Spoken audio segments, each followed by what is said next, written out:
Assalamualaikum warahmatullahi wabarakatuh. Alhamdulillah, teman-teman mahasiswa Fakultas Tarbiyah dan Ilmu Keguruan, alhamdulillah. Pada kesempatan kali ini kita akan melanjutkan mata kuliah kita studi ulumul Quran dan hadis, yang mana pada kesempatan hari ini kita akan melanjutkan bab yakni terkait dengan i'jaz Al-Quran. Nah, baik teman-teman, langsung saja kita masuk ke dalam materi pembahasan kita terkait dengan i'jaz Al-Quran. Nah, yang pertama yakni kita akan membahas pengertian mengenai mukjizat. Ya, apa sih yang dimaksud dengan mukjizat itu? Jadi dalam kamus itu dijelaskan bahwa mukjizat itu diartikan sebagai kejadian luar biasa yang sukar dijangkau oleh kemampuan akal manusia. Mukjizat secara bahasa yaitu berasal dari bahasa Arab a'jaza, yang berarti melemahkan atau menjadikan tidak mampu. Jadi yang dimaksud dengan mukjizat itu adalah suatu kejadian luar biasa atau suatu kejadian yang itu dianggap tidak lumrah dan itu sukar dijangkau oleh kemampuan akal manusia. Jadi mukjizat itu sifatnya sesuatu yang tidak dimiliki oleh semua orang. Jadi hanya dimiliki oleh orang-orang tertentu saja. Nah, sedangkan dari pengertian bahasa, mukjizat itu adalah a'jaza yang berarti melemahkan. Jadi pada hakikatnya mukjizat itu adalah suatu kejadian luar biasa yang pada akhirnya di situ menjadikan seseorang itu tidak mampu atau melemahkan orang yang menentangnya itu. Nah, selain itu mukjizat juga didefinisikan sebagai sesuatu yang luar biasa yang Allah perlihatkan melalui para nabi dan rasulnya sebagai bukti atas kebenaran pengakuan kenabian dan kerasulannya. Nah, jadi mukjizat itu juga didefinisikan sebagai sesuatu yang luar biasa yang itu Allah berikan kepada para nabi-nabi terdahulu. Nah, contohnya misalkan mukjizatnya Nabi Musa. Itu beliau memiliki tongkat yang bisa berubah menjadi ular dan juga bisa membelah lautan. Ya, jadi tongkat yang bisa berubah menjadi ular dan juga bisa membelah lautan itu kan suatu kejadian yang luar biasa. Ya, suatu yang luar biasa. Ya, kita kembalikan kepada makna bahasanya tadi, bahasanya dengan mukjizat tersebut, ya, yang berarti mukjizat adalah a'jaza yang berarti melemahkan, ya. Jadi pada saat itu kan Allah itu memperlihatkan kemukjizatannya Nabi Musa itu kan karena Nabi Musa itu ditantang oleh Fir'aun. Ya, maka pada saat itu Allah memperlihatkan mukjizat beliau melalui mukjizat yang diberikan oleh Allah melalui Nabi Musa. Nah, akhirnya di situ Fir'aun kalah.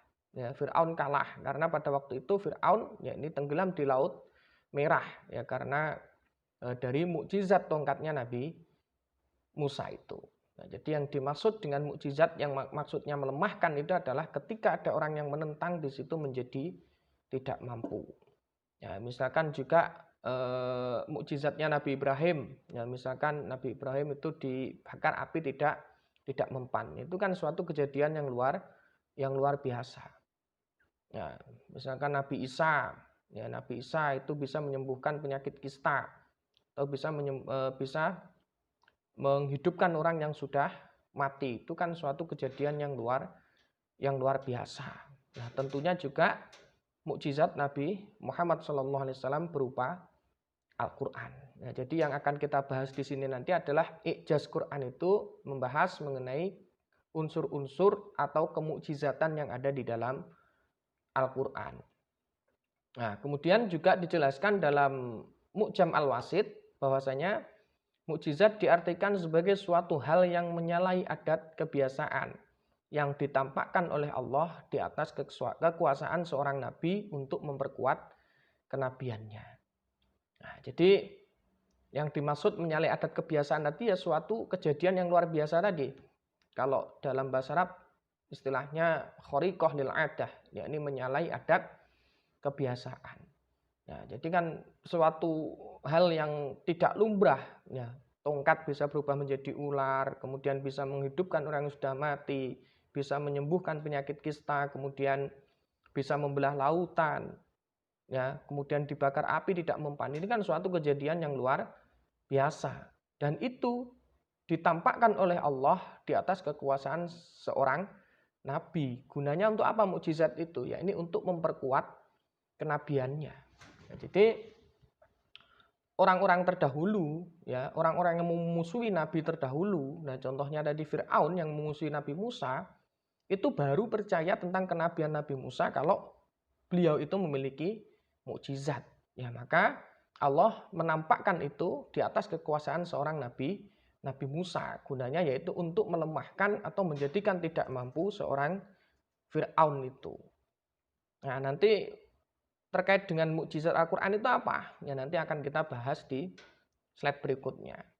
Nah, kemudian Jalaluddin As-Suyuti itu juga menjelaskan bahwa mukjizat ialah suatu peristiwa luar biasa yang disertai tantangan dan selamat, yang pada akhirnya tidak ada satupun yang sanggup menjawab tantangan dan menandingi kekuatan tersebut. Ya, jadi yang dinamakan dengan mukjizat itu adalah suatu peristiwa yang luar biasa yang di situ harus ada tantangan. Ya, tadi kan ada tantangan ya dari tantangan mukjizatnya Nabi Musa. Itu tadi kan datangnya karena ada tantangan dari Fir'aun. Ya, kemudian mukjizatnya Nabi Ibrahim itu kan juga tantangan dari kaumnya pada waktu itu yang tidak mau menyembah Tuhannya Ibrahim, yang mereka tetap menyembah berhala. Nah, akhirnya mereka dilemahkan ya dengan kekuatan Nabi Ibrahim itu, yang mana Nabi Ibrahim tidak mempan ketika dibakar dengan api. Ya, dan akhirnya mereka tidak mampu menandingi dari kekuatan tersebut. Ya, jadi inilah yang dinamakan dengan mukjizat, yaitu sesuatu yang melemahkan dan menjadikan seseorang atau yang memusuhi itu tidak mampu. Ya, jadi itulah yang dinamakan dengan mukjizat. Nah, kemudian yang menjadi syarat ya atau unsur suatu keadaan atau suatu kejadian itu disebut dengan mukjizat itu apabila memenuhi 3 unsur pokok tersebut. Ya, diantaranya ini yang pertama, mukjizat harus menyalahi tradisi atau adat kebiasaan. Nah, jadi bisa dikatakan sebagai mukjizat itu apabila suatu perbuatan tersebut, kejadian tersebut itu menyalahi tradisi atau adat kebiasaan. Di situ yang dinamakan tadi ya istilahnya kalau dalam bahasa Arab khariqah lil adah, itu sesuatu yang tidak lumrah ya, tidak akan terjadi di semua orang, hanya orang-orang tertentu saja. Ya, misalkan tadi saya sebutkan mukjizat-mukjizat para nabi terdahulu di depan tadi, contohnya ya mukjizatnya Nabi Musa, tongkat bisa berubah menjadi ular, tongkatnya bisa membelah lautan. Nabi Ibrahim itu dibakar api tidak mempan ya. Itu kan suatu kejadian yang luar biasa dan menyalahi tradisi atau adat kebiasaan. Ini bisa dikatakan mukjizat ya apabila memenuhi unsur yang pertama ini. Kemudian yang kedua, mukjizat harus disertai dengan perlawanan. Ya, jadi tadi Nabi Musa itu mukjizat Nabi Musa itu hadir dari perlawanannya seorang Fir'aun. Ya, jadi kalau mukjizat itu datang ditampakkan oleh Allah kepada nabi-nabi tertentu itu karena adanya perlawanan. Jadi tidak semata-mata Allah itu menurunkan mukjizat. Ya, jadi adanya mukjizat itu karena sebelumnya memang ada perlawanan dari musuhnya atau perlawanan dari seseorang yang tidak percaya dengan kenabian nabi-nabi terdahulu. Nah, jadi pada waktu itu memang Fir'aun itu menantang Nabi Musa, ya, tunjukkan apa buktinya kalau kamu itu memang seorang nabi. Ya, kemudian Allah menurunkan mukjizatnya berupa tongkat yang bisa berubah menjadi ular dan bisa membelah lautan itu, guna untuk meyakinkan Fir'aun ya, agar Fir'aun itu percaya kalau kalau Nabi Musa itu memang seorang nabi.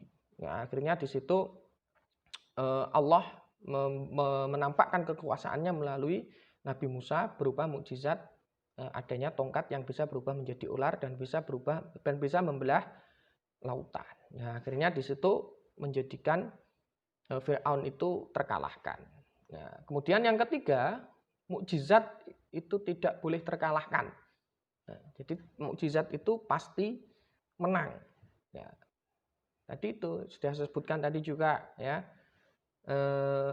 Firaun itu kalah dengan tongkatnya Nabi Musa. Ya, kemudian Nabi Ibrahim yaitu kaumnya itu kalah ya, kaumnya itu menjadi tunduk ya karena melihat Nabi Ibrahim itu tidak mempan dibakar oleh api. Nah, jadi bisa dikatakan mukjizat apabila memenuhi 3 unsur pokok ini. Nah, jadi misalkan zaman sekarang ya, ada orang-orang mengaku mendapatkan mukjizat. Itu kalau memang tidak memenuhi 3 unsur ini bukan mukjizat. Ya, jadi mukjizat ini memang harus benar-benar memenuhi 3 unsur pokok ini. Misalkan ada orang ketabrak kereta misalkan, dilalah ya, takdirnya Allah itu orang tersebut masih hidup ya, orang itu masih hidup bahkan dalam keadaan masih utuh ya. Kemudian orang ini kok mengatakan saya mendapatkan mukjizat dari Allah. Itu bukan mukjizat. Ya memang dia pada waktu itu Allah menghendaki ya takdir yang baik kepada dia. Nah, karena yang namanya mukjizat itu ya harus 3 unsur ini. Ya. Karena selain itu juga mukjizat itu harus menyalahi tradisi. Kan banyak kenyataannya orang yang tertabrak kereta itu nggak mati kan juga banyak. Nah, misalkan orang jatuh dari lantai 3 misalkan, dia masih hidup, nggak apa-apa. Itu kan kejadian sudah tidak kejadian yang menyalahi adat. Itu kejadian yang biasa itu karena sudah banyak yang seperti itu. Ya, jatuh dari lantai 3 tapi tidak mati itu juga ada.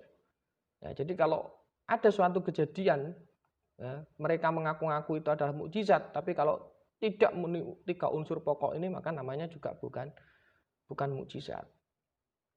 Nah, kemudian menurut Prof. Quraish Shihab, ya ini ada 4 unsur yang menyertai mukjizat.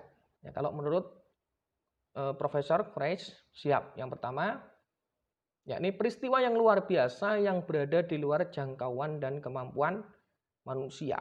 Ya, tentu tadi yang namanya khariqah lil adah tadi, ya tongkatnya Nabi Musa bisa berubah jadi ular itu kan di luar jangkauan dan kemampuan manusia.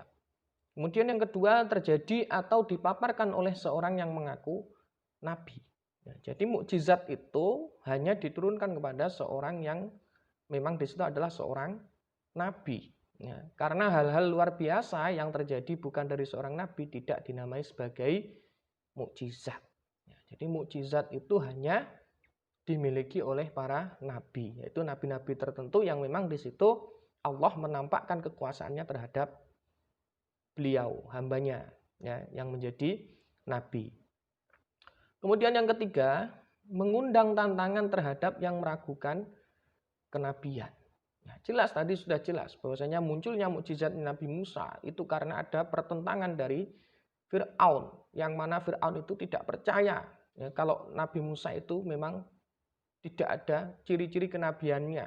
Ya, yang namanya nabi itu pasti punya kelebihan tertentu, ya pasti punya kekuatan tertentu. Ya maka Allah menampakkan kekuasaannya melalui Nabi Musa yaitu berupa tongkat yang bisa berubah menjadi ular. Ya, ini menurut Syekh Quraish Shihab yang ketiga. Yang keempat, tantangan tersebut tidak mampu mengalahkannya. Nah, jadi mukjizat itu jelas tidak terkalahkan. Ya, tadi sudah saya sampaikan. Kemudian yang selanjutnya yakni macam-macam mukjizat. Ya, macam-macam mukjizat. Yang pertama yakni mukjizat hissiyah, yaitu material atau indrawi. Nah, jadi seperti yang sudah saya sebutkan di awal tadi, misalkan mukjizatnya Nabi Musa, mukjizat Nabi Ibrahim, mukjizatnya Nabi Isa, dan mukjizatnya nabi-nabi yang lain itu disebut dengan mukjizat hissiyah, yang nampak, yang bisa dilihat oleh indrawi, yaitu berupa material. Nah, sedangkan yang kedua ini juga mukjizat akliyah, yaitu mukjizat yang rasional, yang masuk akal. Nah, ini adalah Al-Quran. Ya, Al-Quran ini termasuk mukjizat akliyah atau mukjizat rasional. Nah, Kemudian ini ada beberapa aspek-aspek kemukjizatan Al-Quran. Ya, sebenarnya Al-Quran itu dikatakan mukjizat. Ya, kita benar nggak memenuhi 3 unsur tadi itu? Ya, 3 unsur tadi itu menyalahi adat. Ya, kemudian harus adanya perlawanan, dan yang ketiga itu tidak terkalahkan. Ya, nanti akan kita buktikan. Ya, jadi yang pertama, yang selanjutnya ini mengenai aspek-aspek kemukjizatan Al-Quran menurut Az-Zarqoni. Yang pertama, segi kebahasaan dan tata bahasa atau uslubnya. Nah, jadi memang Al-Quran itu segi kebahasaannya dan tata bahasanya itu tidak sama dengan kitab-kitab yang lain. Kemudian yang kedua, teknik penyusunannya. Ya, teknik penyusunannya. Jadi Al-Quran itu setiap halamannya itu bisa kita cari dengan mudah, ya, dengan rumus. Ya, setiap satu juz itu halamannya 20, ya. Ada 20 halaman. Misalkan nanti kita ingin melihat, misalkan juz 13 ada di halaman berapa, itu nanti ada rumusnya sendiri. Ya. Kemudian yang ketiga, ilmu dan pengetahuan yang terkandung di dalamnya. Ya, jadi Al-Quran itu memuat seluruh ilmu pengetahuan. Apapun ada di dalam Al-Quran. Yang keempat, elastisitas pemenuhan. Ya, jadi elastisitas itu sesuai dengan kebutuhan. Elastisitas pemenuhan dengan berbagai kebutuhan manusia. Jadi apapun permasalahan manusia, mereka ingin solusi, maka ada semuanya di dalam Al-Quran. Yang kelima, kedudukan Al-Quran terhadap pengembangan iptek. Jadi ilmu pengetahuan tentang teknologi itu semuanya juga sudah ada di dalam Al-Quran terkait dengan pengembangan iptek itu. Yang keenam, kebenaran berita-berita gaib yang ada di dalamnya. Nah, jadi Al-Quran itu yang diceritakan di dalam Al-Quran tentang peristiwa-peristiwa gaib itu semuanya benar dan terbukti.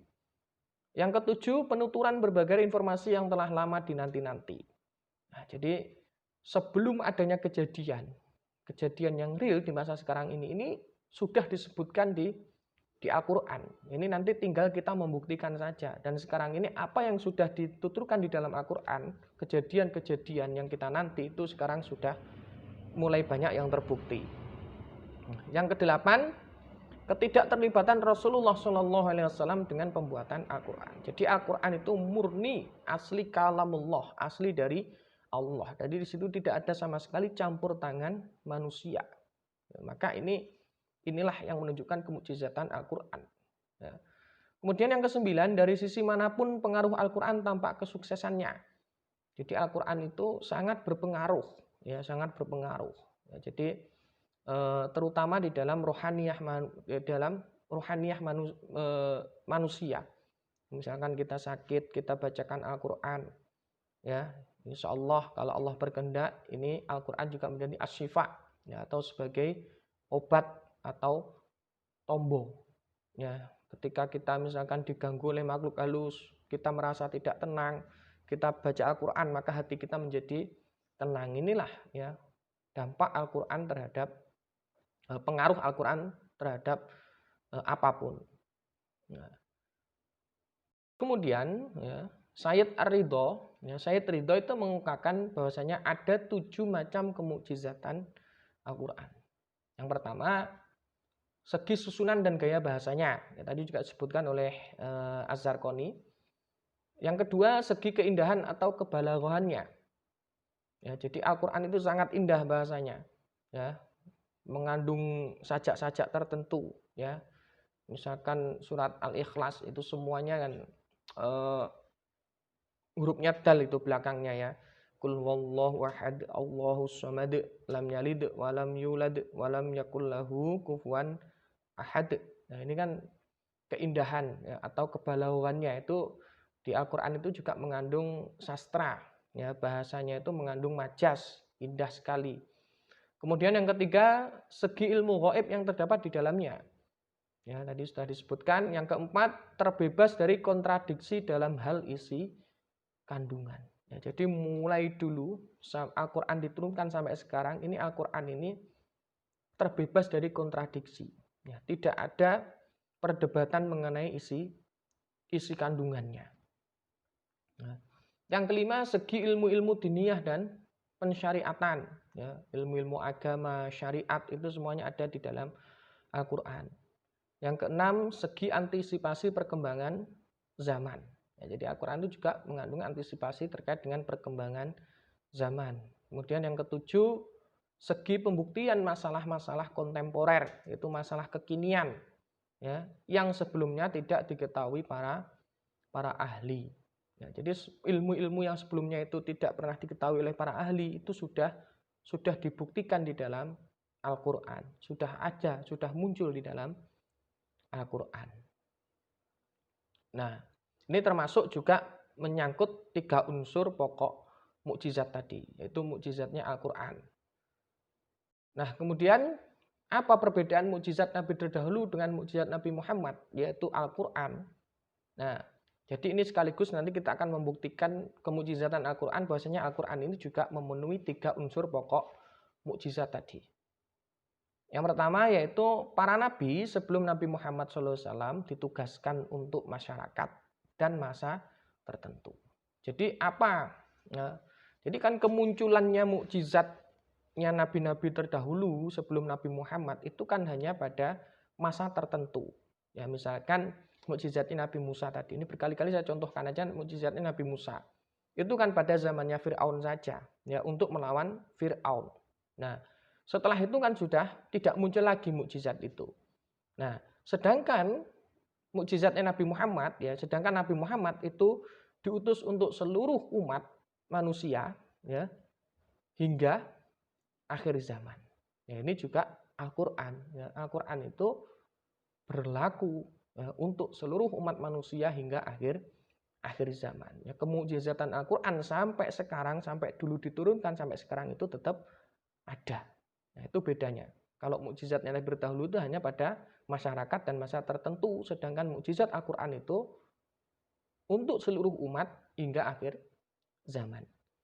Kemudian yang kedua, umat para nabi sebelum Nabi Muhammad itu sangat membutuhkan bukti kebenaran yang harus sesuai dengan tingkat pemikiran mereka. Bukti tersebut harus jelas dan juga terjangkau indera mereka. Ya, makanya tadi itu kenapa Allah menampakkan, ya, mukjizatnya kepada Nabi Musa. Ya, karena untuk, ya, membuktikan kebenaran Nabi Musa itu untuk membuktikan kebenaran Nabi Musa, ya, bahwa kalau memang Nabi Musa itu benar-benar seorang nabi, ya, dan mempunyai kelebihan-kelebihan tertentu seperti itu. Nah, sedangkan, ya, sebaliknya, tetapi setelah manusia mulai menanjak ke tahap kedewasaan berpikir, maka bukti yang bersifat indrawi itu tidak dibutuhkan lagi. Jadi yang dibutuhkan oleh manusia itu adalah sesuatu yang rasional, yaitu sesuatu yang masuk akal, ya, yaitu Al-Quran itu. Ya, karena di situ memuat seluruh ilmu pengetahuan. Nah, kemudian tadi sudah saya sampaikan bahwa unsur-unsur pokok mukjizat tadi sudah terpapar di dalam Al-Quran. Ya, bahwasanya Al-Quran itu yang pertama menyalahi tradisi atau kebiasaan. Ya, yang dimaksud dengan menyalahi tradisi adalah bahwasanya Al-Quran itu isinya tidak seperti kitab-kitab yang lain. Ya, tidak seperti kitab-kitab yang lain, yang mana di dalam Al-Quran itu terdapat kisah-kisah tertentu, kisah-kisah Nabi terdahulu dan memuat semua ilmu pengetahuan, dan sebelum suatu kejadian itu terbukti di dalam Al-Quran itu sudah disebutkan. Ya, ini yang menyalahi tradisi. Kemudian yang kedua, Al-Quran itu harus adanya tantangan. Ya, ini ada tantangan terkait dengan Al-Quran. Jadi pada waktu itu, ya, dulu ketika Al-Quran itu mereka ingin membuktikan kemukjizatan Al-Quran, ya, memang benar enggak Al-Quran ini adalah kalamullah, ya, Al-Quran ini memang tidak tertandingi, ya. Akhirnya Al-Quran itu menantang terhadap, ya, orang-orang yang menantangnya, ya. Jadi akhirnya Musailamah al-Kadzab, ya, Abdallah bin Ka'ab al-Mutanabbi, Mirza Ghulam Ahmad ini mencoba ingin menandingi Al-Quran, ya, tetapi ternyata, ya, tidak bisa, tetap Al-Quran yang menang. Ya, misalkan Musailamah al-Kadzab itu yang mengaku sebagai nabi palsu itu mencoba untuk membuat yang semisal dengan surat Al-Kautsar. Ya, bunyinya disamakan, tapi ternyata ya tidak bisa. Ya, tetap ini ketahuan kalau ini adalah bukan ayat Al-Qur'an. Ya, bukan surat Al-Kautsar. Ya, ini bunyinya kan hampir mirip ini. Inna a'toina kal jawahar fasholli lirabbika wahajar. Inna mabghadana rijalul fajir. Ya, ini kan hampir sama dengan surat Al-Kautsar. Ini mereka mencoba untuk menyamai Al-Qur'an, untuk menandingi Al-Qur'an, tapi ternyata ya tidak bisa. Kemudian Abdullah bin Ka'ab nih, ya ayyuhal mu'minunal muttaqun. Ya lana nafsiful arda wali Quraisy nisfuha walakin Quraisyan qaumu yabghun. Ya, ini kan juga menyerupai ayat Al-Qur'an ini. Ya, di surat apa ini? Ya ayyuhal mu'minun, pokoknya ini menyerupai Al-Qur'an ini. Nah, kemudian Al-Mutanabbi juga membuat yang semisal dengan Al-Qur'an. Mereka mencoba untuk menandingi Al-Qur'an ini. Ya, wan najmus sayar wal fulkid dawar wal laili wan nahar. Ya, innal kafira lafi akhtar amdo ulwan sinunka waqafa asar. Ya, ini kan bermaksud untuk menyerupai bunyi ada di Al-Qur'an itu. Ya. Wan najmus sakib itu kalau yang aslinya kan itu. Nah, kemudian Mirza Ghulam Ahmad, ya ini juga menyerupai membuat semisal Al-Qur'an. Inna anzalnahu qoriban minal qadian. Ya, ini kan yang benar kan inna anzalnahu Qur'anan Arabian. Nah, ini mereka mencoba untuk membuat yang semisal Al-Qur'an. Ya, tapi memang dengan adanya tantangan-tantangan Al-Qur'an itu, ya mereka ini tertepis oleh ya keautentikan Al-Qur'an. Ya, bahwasanya Al-Qur'an itu memang ketika diturunkan, ya ini sudah banyak dihafal oleh para sahabat pada waktu itu. Ya, jadi kan sejarahnya turunnya Al-Qur'an itu kan ya langsung ketika dari Nabi lisan langsung diterima oleh sahabat dan langsung dihafal. Maka ketika ada pemalsuan terhadap isi Al-Qur'an ini akan ketahuan. Nah, ini bunyinya ini bukan Al-Kautsar ini palsu ini. Nah, ini juga bukan bunyi ayat Al-Qur'an, ini buatan. Ya, maka itulah yang membuktikan bahwa Al-Qur'an itu memang benar-benar mukjizat dan berlaku sampai hingga saat ini. Nah, itulah teman-teman pembahasan kita terkait dengan ijaz Al-Qur'an. Jadi itulah tadi yang dimaksud dengan mukjizat, dan itu tadi telah saya paparkan, itulah yang membuktikan tentang kemukjizatan Al-Qur'an. Baik, untuk kesempatan hari ini, ya pertemuan hari ini, pembahasan kita hari ini akan saya akhiri, cukup sekian ya. Semoga apa yang saya sampaikan tadi dapat memberikan pemahaman ya dan bisa bermanfaat bagi kita semua. Al-afwu minkum, kurang lebih maaf. Assalamualaikum warahmatullahi wabarakatuh.